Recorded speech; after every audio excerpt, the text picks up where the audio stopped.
அனைவருக்கும் வணக்கம். என்னோட சேனலை சப்ஸ்கிரைபர் பண்ணிக்கோங்க.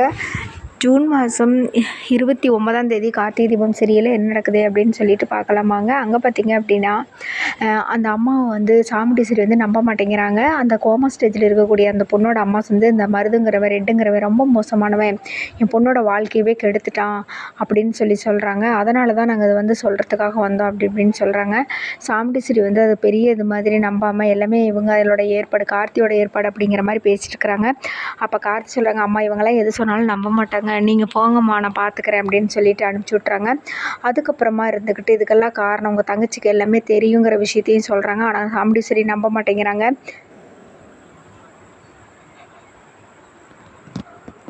சின்ன வயசுலேருந்து என் தங்கச்சி எனக்காக இருக்கிறா, நான் கனவுல கூட நினைக்க மாட்டேன் அவன் எனக்கு துரோகம் பண்ணுவான்னு சொல்லிட்டு நான் நம்ப மாட்டேன் அப்படிங்கிறாங்க சாமுண்டீஸ்வரி. அதுக்கப்புறமா கார்த்தி இருந்துக்கிட்டு சரிங்க நம்புறது நம்பாது உங்கள் இஷ்டம் அப்படிங்கிறாங்க. அதுக்கப்புறம் சாமுண்டீஸ்வரி வந்துட்டு அந்த மருதுகிட்ட இருந்து எங்கள் குடும்பத்தை காப்பாற்றி கொடுத்துருக்குறேன், அது வரைக்கும் எனக்கு சந்தோஷம்தான். ஆனால் உன்னை வந்து நாங்கள் பெருமையாக நினைக்கிறோம், அதுக்காக என் தங்கச்சி மேலையெல்லாம் பழி போடாத அப்படி இப்படின்னு சொல்லிட்டு ஒரு வழியாக பேசி முடிச்சிடுறாங்க.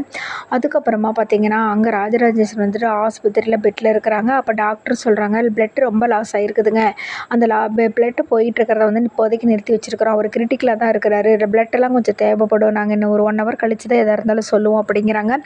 அப்போ வந்துட்டு வீட்டில் இருக்கிற சாமுண்டீஸ்வரி அழுகிறாங்க. ஐயோ என்னோட முட்டாள்தனத்தினால என் புருஷன் இந்த நிலைமைக்கு ஆளாயிட்டாரே, அந்த மருதுங்கிற இவ்வளோ மோசமான இருக்கிறான், அவனை போய் நம்பினேன் அப்படிங்கிறாங்க.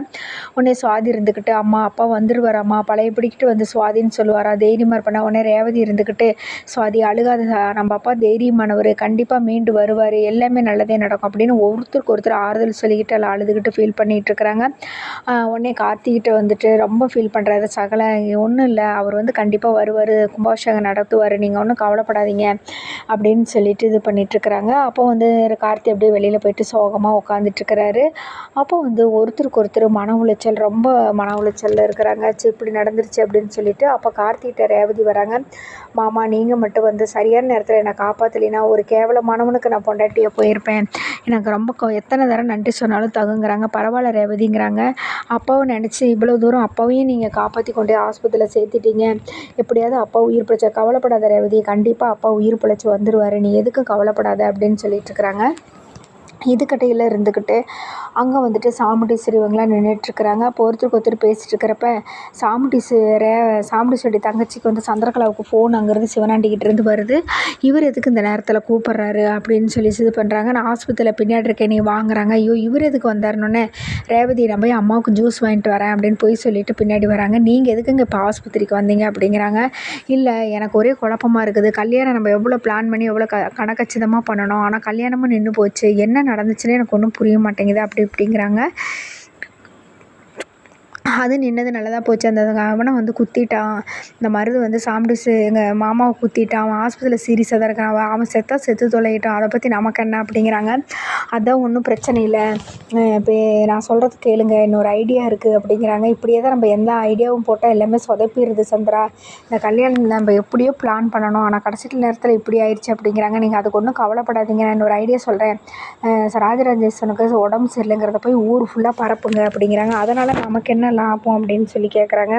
இல்லைங்க கும்பாபிஷேகம் வந்து நடக்க முடியாது அவர் இல்லைனா அப்படின்னு சொல்லிட்டு எல்லாத்துக்கும் தெரியணும், அப்போ வந்து பெரிய பிரச்சனையாகும், அப்போ வச்சு நம்ம என்னென்னு பார்த்துக்கலாம், இவன் உயிரோடையே வெளியில் வரக்கூடாது, எங்கள் மாமா வந்து எங்கள் அக்கா வந்து வாழ்க்கை ஃபுல்லாக கஷ்டப்படணும் அப்படி இப்படின்னு சொல்கிறாங்க.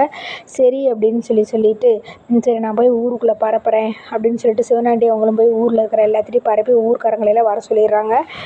ஊர்க்காரங்களை இருந்துட்டு அவரெல்லாம் பொழைக்க மாட்டாருப்பா, ரொம்ப சிரமமாக இருக்குது, நீங்கள் கும்பாபிஷேகத்தை வேறு மாற்றுங்க அப்படி இப்படின்னு சொன்னோடனே கார்த்திக்கு ஃபோன் வருது. இந்த ரேவதி அங்கே வந்துட்டு கார்த்திகிட்ட பேசிகிட்டு இருக்கிறாங்க. மாமா நீங்கள் மட்டும் இல்லைன்னா எனக்கு அப்படி அப்படின்னு சொல்லி ரொம்ப பாசமாக பேசுகிறாங்க. அப்போ கார்த்தி சொல்கிறாங்க, இல்லைம்மா உங்கள் அப்பாவுக்கு ஒன்றும் ஆகாது, கவலைப்படாமல் தைரியமாக இருங்க, ஃபோன் வருது ஊர்க்காரங்க என்னை வர சொல்கிறாங்கங்கிறாங்க. எதுக்காக உங்களை வர சொல்கிறாங்க அப்படிங்கிறாங்க. தெரியலம்மா போனால் தான் தெரியுங்கிறாங்க. உடனே அங்கே போகிறாங்க. போனோடனே எல்லாருமே வந்து பேசுகிறாங்க, இந்த மாதிரி அப்பாவுக்கு உடம்பு சரியில்லைன்னு. சரிங்க அப்பாவுக்கு உடம்பு தான் சரியில்லை, கிரிட்டிக்கலாக தான் இருக்கிறாரு, மாமாவுக்கு உடம்பு சரியில்லை தான் இல்லைங்களே, அவர் வந்து கண்டிப்பாக கும்பாபிஷேகத்தை நடத்துவார், இப்போ என்னங்க பிரச்சனை அப்படிங்கிறாங்க. அந்த சிவனாண்டி வந்து சொல்கிறான், அவளுக்கு ரொம்ப ஏற்கனவே நிறையா தடவை நின்று போயிருச்சு, இந்த தடவை அவரும் வந்து சீரியஸாக இருக்கிறாரு, எதுவும் பண்ண முடியலைன்னா கும்பாபிஷேகம் நின்று போயிடுன்னு ஃபீல் பண்ணுறாருங்கிறாங்க. சரிங்க அதுக்கு இப்போ என்ன பண்ணலாங்கிறீங்க அப்படிங்கிறாங்க. அதோடு பார்த்திங்கன்னா எபிசோடு முடியுது. அடுத்த நாளைக்கு என்ன நடக்க போகுதுன்னு வெயிட் பண்ணி பார்ப்போம். நன்றி, வணக்கம்.